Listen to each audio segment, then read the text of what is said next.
Muchas gracias por continuar a partir de ahora. Estamos conversando con Farideh Raful, diputada y candidata a la senaduría del Distrito Nacional por el Partido Revolucionario Moderno y la coalición que encabeza esa organización política. Un gran pacto nacional. Eso sería a partir del legislativo, del ejecutivo, ¿cómo? ¿Tú harías la propuesta? Donde participemos todos los actores. Nosotros sometimos... Lo que te quiero decir, sería una iniciativa de un gobierno del PRM. De un gobierno de nosotros. Si queremos hablar de cambio y transformación, tenemos que hablar, nada se transforma ni se cambia si no se revisa y se apuesta a hacer cosas distintas. Ese es el cambio. Bueno, esa es la transformación. Tú hablas de esa ola de reforma que hubo, la salud, educación. Justicia. Se logró con la lucha social el 4%, hay que revisar qué se está haciendo, cómo se está empleando todo eso. La calidad del gasto. Pero aquí hubo una ley importante, creo que es importante, que yo creo que no se puede desdeñar y hay que salvar las cosas buenas de esa ley, que es la ley de la Estrategia Nacional de Desarrollo. También. Pero que se ha quedado retrasada porque mandaba unos pactos y unas medidas y no se han hecho, entonces ya hay quizás que mirarse al 40, quizás si sigue así. Por eso te digo, hay que revisar, porque las proyecciones que tenemos en algunos temas que van con la Estrategia Nacional de Desarrollo, sabemos que no la vamos a lograr. Entonces, como tenemos tantas deudas, como tenemos tantas carencias, que venimos arrastrando, eso es aparte de los desafíos que tenemos por delante, que tenemos que asumir, como nosotros tenemos que ver, pues son dos cosas, fíjate, venimos arrastrando, tenemos que, en tema de inversión, desarrollo humano, justicia social, garantía de derechos. Ahora, hay una segunda parte. ¿Cuál es la segunda parte? Que es lo que hemos hablado, nosotros hemos denominado como el legislar para el futuro, que queremos apostar a eso desde el Senado de la República ya. Es el tema de tomar en cuenta el Internet de las cosas, la economía naranja, como la utilización o la reinvención en el mercado laboral de las jornadas y del trabajo, que ya ha cambiado. Y la sustitución, pronto habrá trabajo que no existirán. Correcto, la sustitución del hombre por las máquinas. ¿Qué vamos a hacer? Estamos preparando a nuestra gente para eso, para ser competitivos en un mundo donde las tecnologías van a sustituir muchas de las cosas que hacemos en el día de hoy. ¿Cómo vamos nosotros cómo eso va a tener un impacto económico en los ingresos del Estado? Todas esas cosas hay que regularlas para no ser reactivos. Y en estas que tenemos pendiente es sentarnos. Yo sometí hace 2 años aproximadamente al Congreso Nacional una ley de reforma de la reorganización de la administración pública. Sí, recuerdo ese proyecto. Correcto. ¿Qué ha pasado? En la Comisión de Administración Pública, pero no le interesa que se estudie ni nada.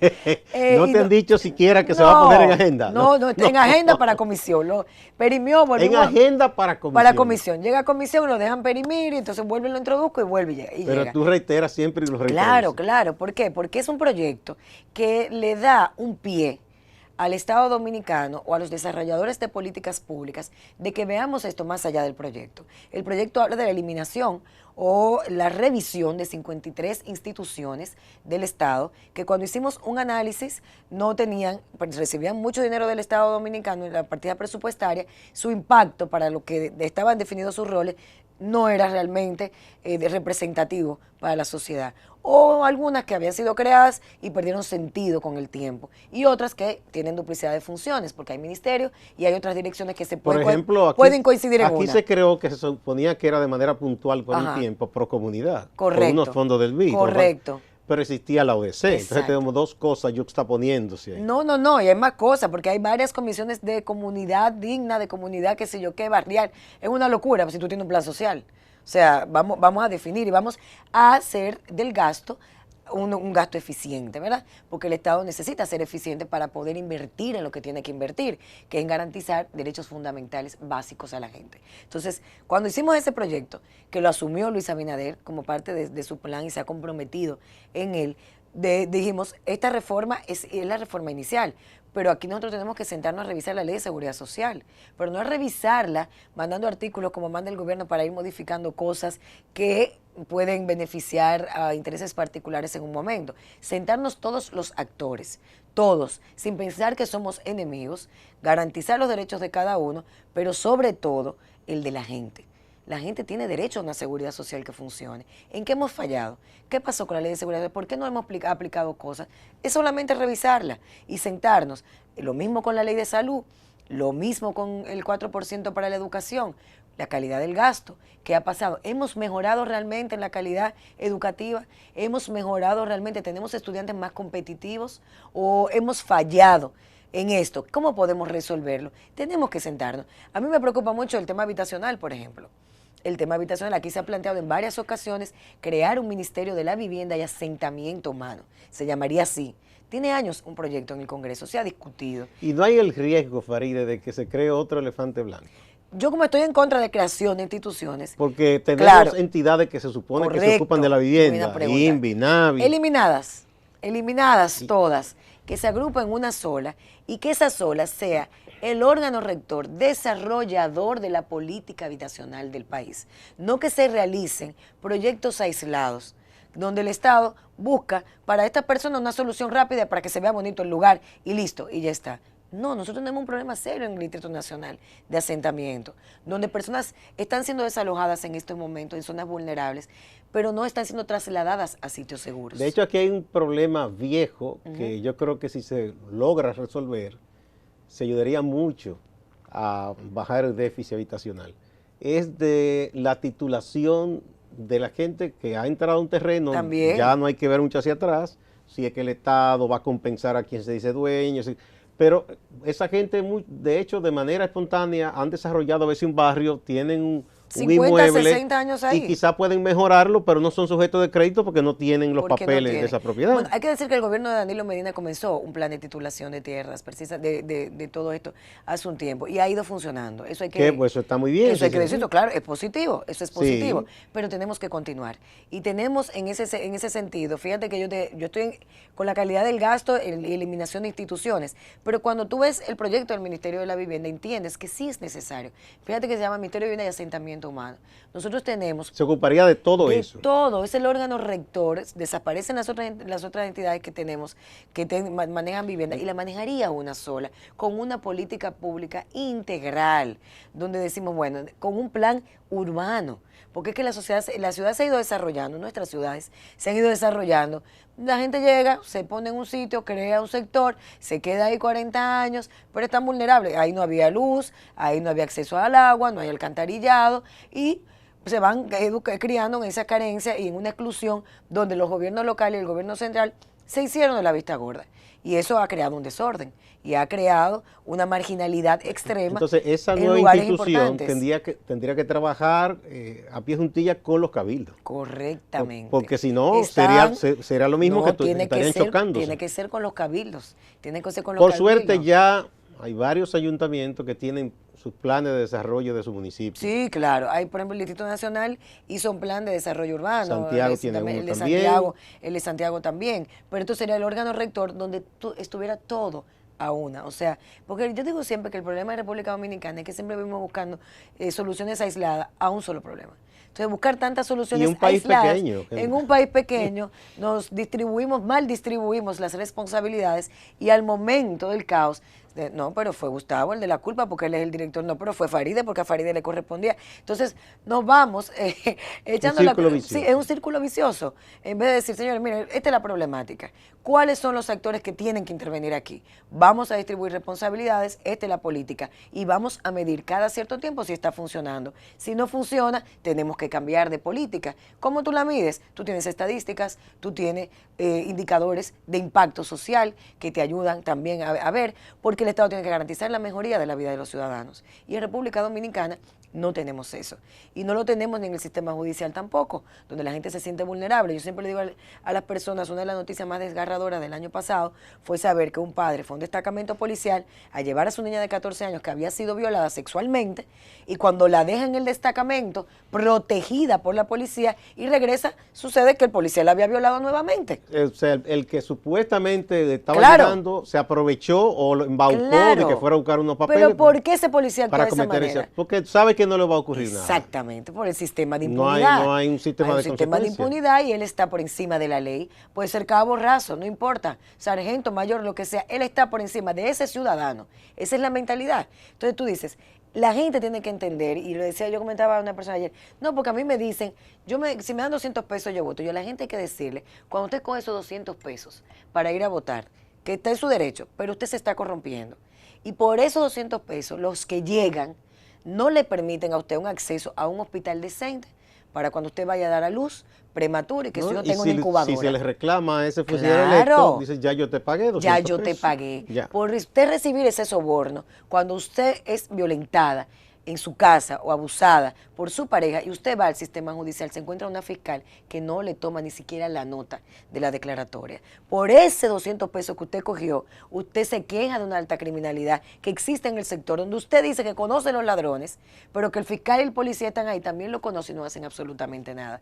Eso es volverse vulnerable ante el Estado. Entonces eso es preocupante, porque eso, si no se detiene a tiempo, lo que desemboca es en una crisis social fuerte, donde la gente comienza a tomar justicia por sus propias manos, donde la gente no respeta absolutamente nada y donde el que tiene que demandar lo que hace es que guarda silencio, porque dice no la me voy a gente se va enfrentar para llenando eso. de incredulidad y de Sí, y de impotencia. Mira frustraciones. ese pobre señor que le mataron la hija en el caso ese de San Isidro, cómo habló con Claro. rabia, con toda su razón. Y cuando tú ves el background de los delincuenticos, porque eran muchachos jóvenes de 19 y 20 años, Pero con un historial. con un historial que habían sido detenidos más de 5 ocasiones.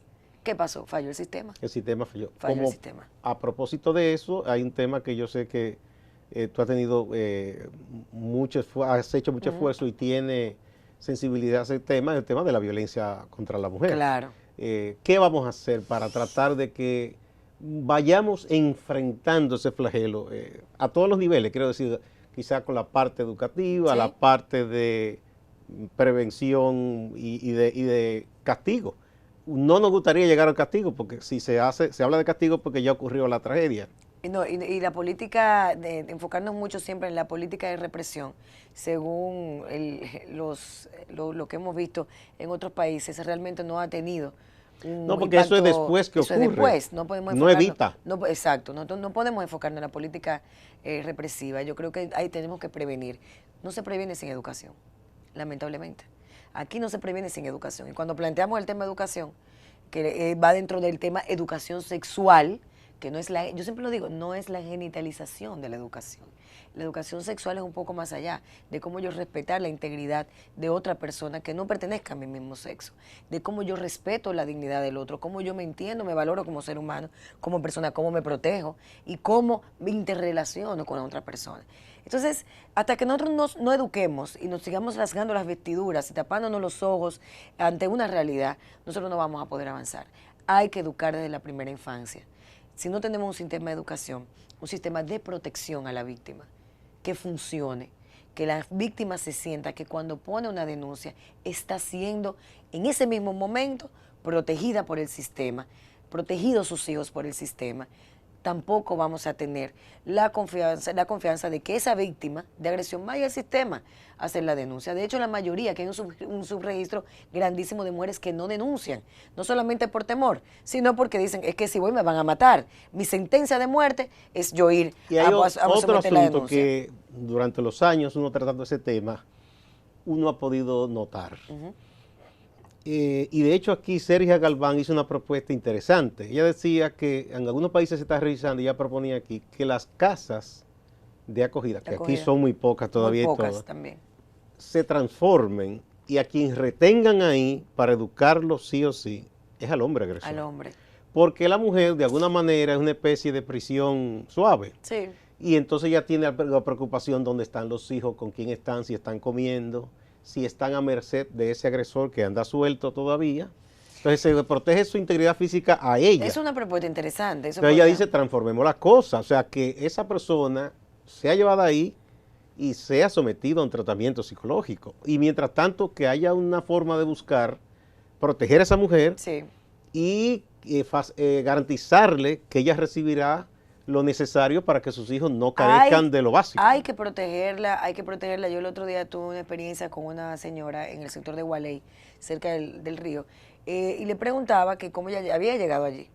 Y ella me decía que ella salió huyendo de los guandules, donde su pareja le daba golpes y la iba a matar. Imagínese. Entonces cuando llego le digo yo, pero ella vive abajo del puente, y le digo, pero tú estás aquí cerquita, los guandules de Gualey, se puede a pie.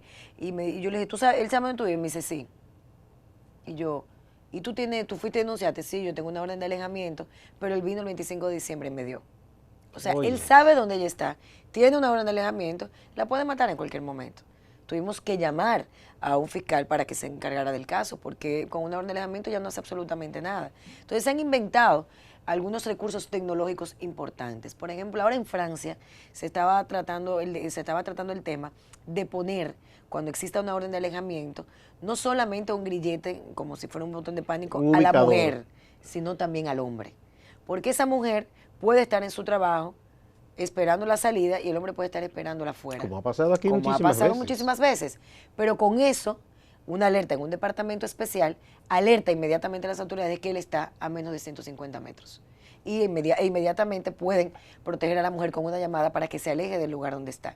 Se estaba planteando eso hace unos meses en Francia. Claro, eso involucra una inversión importante, porque en este tema hay que invertir. No tiene que ser tan costoso. El porque- tema de salud, por ejemplo, los protocolos de salud, que existe siempre el debate de si los médicos pueden o no hacer una denuncia cuando llega una mujer con golpes contusos que aparentemente pueden ser golpes de violencia intrafamiliar. Poner en aviso a las autoridades. Entonces, ahí está, porque hay un debate interesante de que el médico, la confidencialidad del paciente.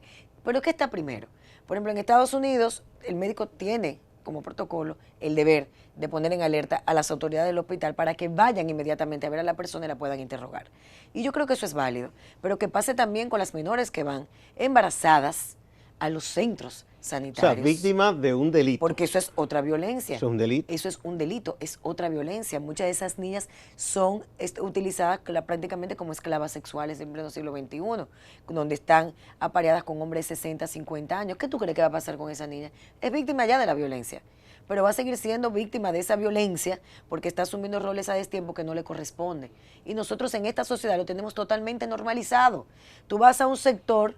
Una niña de 14 años Pero puede mira tener lo que dos pasó hijos. con la desgracia de la niña que mataron la en Santiago, desgracia de la que niña. se volcó casi medio mundo contra la muchacha, Contra la madre. obviando la historia Que a los de 14 años de ya era que madre de un hombre de abusador, 50 años. sí, Porque está normalizado. Ya no, él es un hombre bueno, puede ser excelente ser humano. Pero el problema es que eso es violación sexual en las leyes. Pero como no educamos, y ahí vuelvo al inicio, entonces no tenemos las herramientas para defendernos. Mientras no lo hagamos, para defendernos y para respetar. Porque si yo no sé que estoy cometiendo un delito, lo voy a cometer. Eso es lo más natural, en el estado natural del hombre. Ahora, ¿por qué no educamos? ¿Qué tan difícil puede ser? Yo creo que la educación es parte es sustancial para la prevención de la violencia. Esto de las mujeres, ahora, la gente dice, no, antes no existía. Siempre ha existido violencia. Para que se callaba Siempre. y se Lo que pasa es que había normalizaba. silencio. Sí. Había silencio. Ahora las mujeres dicen, no quiero seguir en esta eso relación. tú lo puedes ver incluso que muchísimas canciones de tiempo Por atrás supuesto. narraban historias de machismo como algo glorioso, de hombre que Totalmente. despechado, que el preso Claro. número 9, que mató a la muchacha, Sí, todas estas y se canciones. aplaudía todo eso. Claro, y las mujeres casadas con hijos tenían que soportar que su marido tuviera una familia paralela al lado. Siempre y cuando dijeran yo soy la señora. Pero eso es violencia. Obvia, no, y sí, aceptada y Claro, de la peor normalizada. manera. Las mujeres hemos avanzado y hemos decidido decir, no quiero seguir en esta relación, tengo el derecho a comenzar otra relación o a estar sola donde a mí se me respete mi dignidad. Entonces, cuando ese no ha llevado también a esa crisis donde el hombre, porque también una desconstrucción de eso, donde el hombre asumía una supremacía dentro del hogar por encima de la mujer. No es que eran iguales, es que yo soy el que manda, a mí hay que hacerme lo que yo diga, porque yo soy el que sé. Y esa supremacía, el machismo, porque la gente a veces dice, no, usted es la feminazi, la feminista, no, feminista es quien defiende el derecho de las mujeres, no quien defiende tampoco el derecho supremo de las mujeres sobre el hombre. Yo creo que somos iguales ante la ley. Que nunca se ha planteado eso el feminismo. No, nunca. Eso es una deformación Nunca, de gente nunca. que- Yo lo que digo es, nosotros somos iguales, hombres y mujeres, ante la ley. Y necesitamos que se nos respeten los mismos derechos, pero para eso hay que educar. Que Hay si los educar. hombres nos educaran desde niños, Claro. viéramos la ventaja que hay en tener relación de igual a igual, más satisfactoria espiritualmente y todo, Claro. porque que eso de ese pugilato, eso de querer imponerse, ¿para qué? No. Entonces, nosotros tenemos que Qué desconstruir bueno que eso. tú tienes esa visión, ese enfoque, porque se trata de un tema fundamental de derecho, Sí, totalmente. que toca a más de la mitad de la población, yo lo digo porque no solo a las mujeres como tal, sino todos los parientes de las mujeres afectadas a la violencia también. Y los hijos que quedan en la orfandad. Sí, porque yo están siempre los digo, hijos, están una hermana que sufre, una madre, todo eso. el feminicidio es la consecuencia generalmente de muchos años de violencia. A veces vemos las cifras del feminicidio como cifras frías y nos duele y las vemos. Son tantas y somos tantas mujeres. En República Dominicana se registran más de 70.000 denuncias anuales de violencia. No, y que cuando Imagínate se llega el ya a la agresión ya física o a la muerte, precede de años hay una de violencia. historia de maltrato Claro. y de violencia. Física, psicológica, emocional, de todo tipo. Vamos a otra pausa y Sí. volvemos.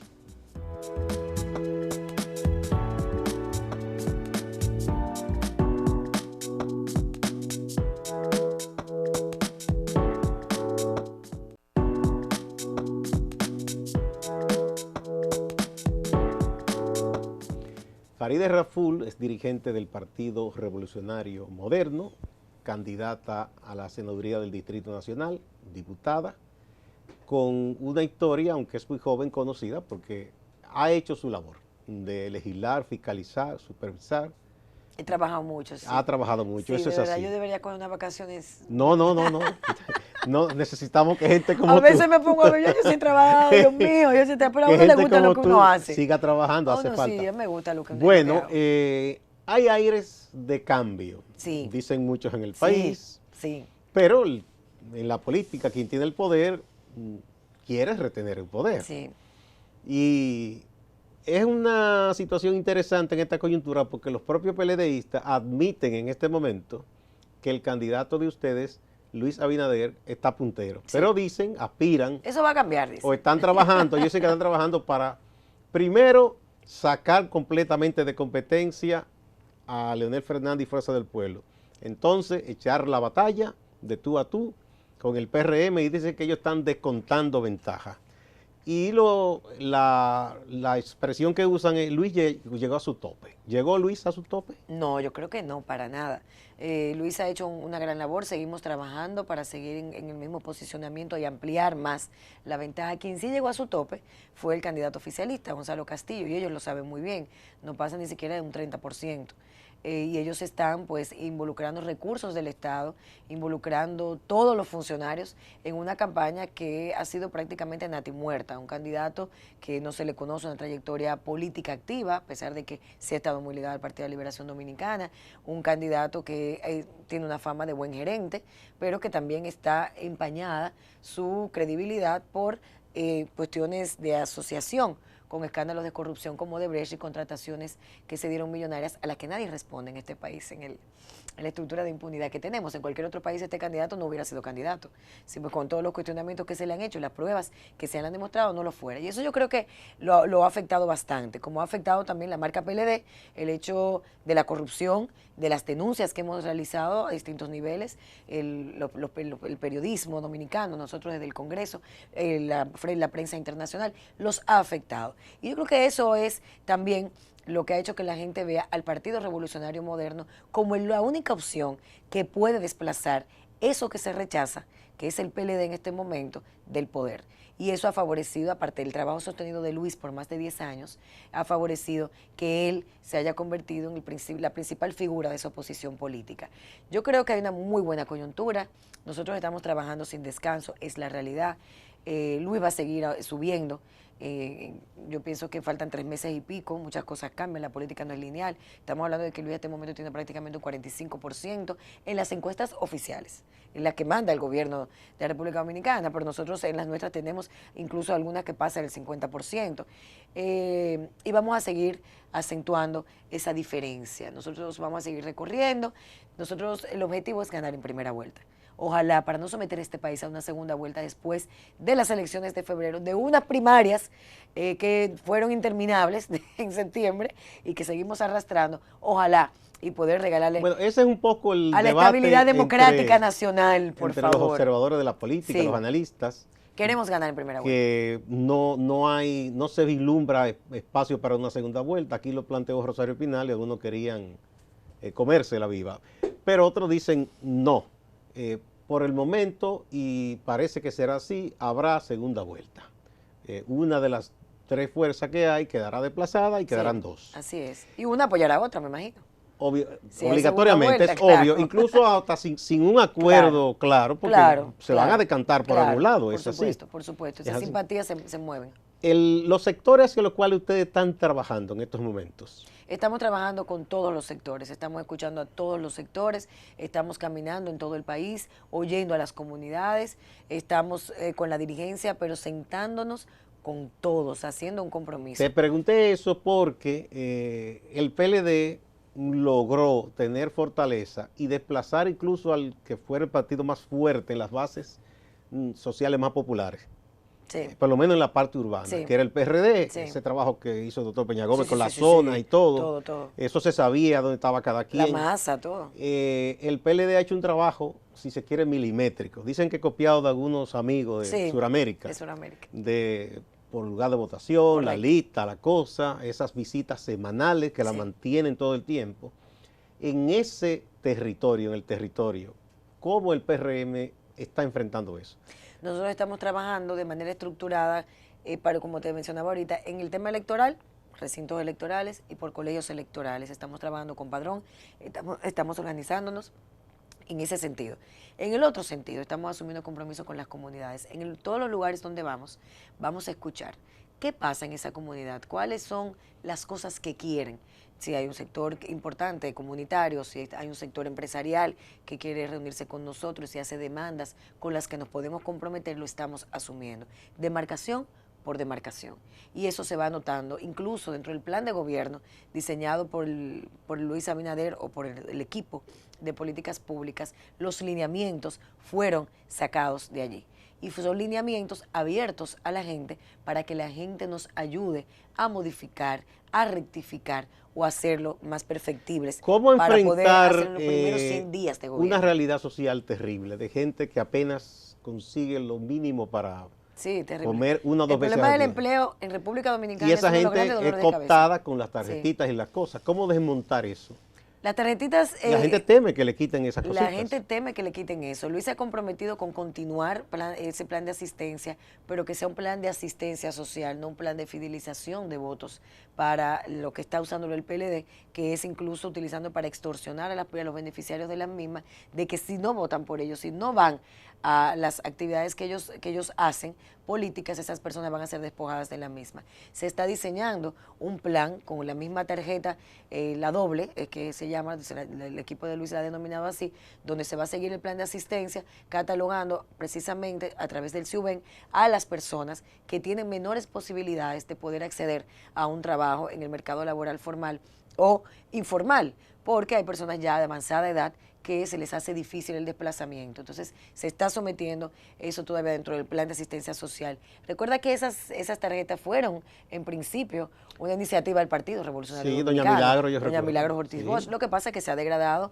en una política clientelar que el PLD ha sabido utilizar muy bien a su favor.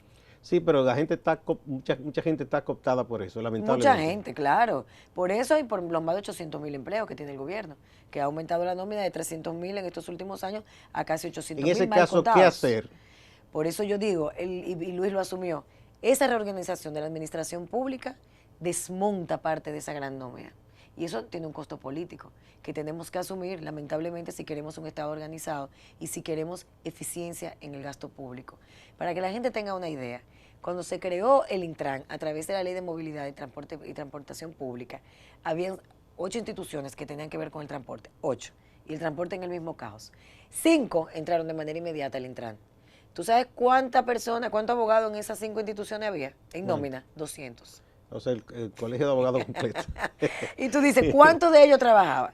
¿Cuántos de ellos devengaban sueldos por lo que realmente ellos ejercían una labor? No, mentira, es mentira. Entonces, con 2 o 3 se resuelve en un departamento legal, 5, 6, punto. Lo sacas, ese dinero lo reutilizas y a lo mejor capacitando técnicos en materia de transporte y movilidad para que nos ayuden a organizar la ciudad. De eso se trata. Entonces, ese desmonte tiene que existir. ¿Sería algo paulatino? No, por supuesto, no podemos de golpe y No porrazo. pueden lanzar a esa gente a la calle. No, tiene que ser paulatino y tienen que crearse oportunidades para que el sector productivo nacional cree empleos. Porque también el sector productivo nacional, no los grandes empresarios, sino los medios, están un poco imposibilitados porque asumen costos muy elevados entonces tienen un techo para su crecimiento también empresarial. Y nosotros tenemos que también tener una protección con ese sector que es y que debe ser el principal generador de empleos. Ahora recientemente se acaba de aprobar la ley de alianza público-privada, ya finalmente.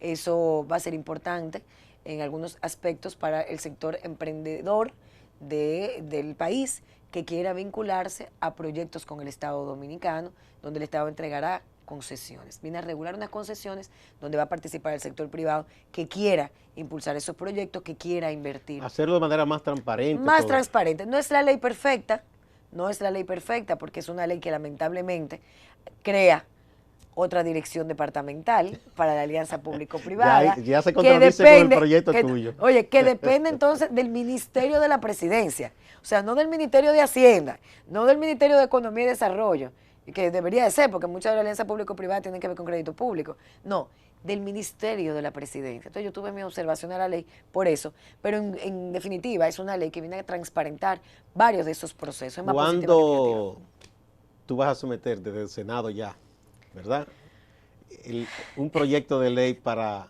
la equidad en el Estado, hombres y mujeres? No solo en el número, en el gabinete de hombres y mujeres, sino también la equidad. Y en eso el Estado es más justo que el sector privado. Sí, eso sí. A igual trabajo, igual paga. Sí. Pero tratar de que se legisle a nivel también. Que se legisle para que las mujeres ganemos lo mismo que los hombres. A nivel privado también, si hacen una labor específica. Claro, hay un proyecto de ley que está dando vuelta desde hace un tiempo y los legisladores no quieren aprobarlo. No, no es mío. Ese proyecto lo asumió en estos 3 años, lo asumió doña Magda, diputada de Santiago. Lo firmamos y las mujeres, que prácticamente todas las mujeres de la Cámara de Diputados firmamos el proyecto, pero no es mío. No soy la proponente per se. Eso estaba en el Senado, bajó a la Cámara de Diputados. Nosotras luchamos para conocerlo. Incluso el Ministerio de la Mujer fue y participó en varias reuniones porque estaba en la Comisión de Justicia, a la cual yo pertenezco, pero no se le ha dado ningún tipo de prioridad. Vamos a luchar para que el mismo sea aprobado del Senado de la República, porque es un compromiso fuerte que tenemos. Como hemos luchado con la eliminación del matrimonio infantil, que lamentablemente sigue siendo un pendiente en el país. Eso está pendiente todavía. Tragedia. Sí. Y es tan triste algunos discursos, uno escuchar de alguna persona que uno dice, ¿dónde que estamos? Sí. Bueno, y el Ministerio de la Mujer, ¿dejará de ser la cenicienta en un gobierno del PRM? Yo pienso que sí. Yo pienso que sí, yo pienso que nosotros tenemos, en esa lucha que hablábamos ahorita, para la violencia contra la mujer, el Ministerio de la Mujer es un interveniente importante, la policía, el Ministerio Público, los maestros, que no hablamos de los maestros, los jueces, porque hay que sensibilizar a todos los actores del sistema.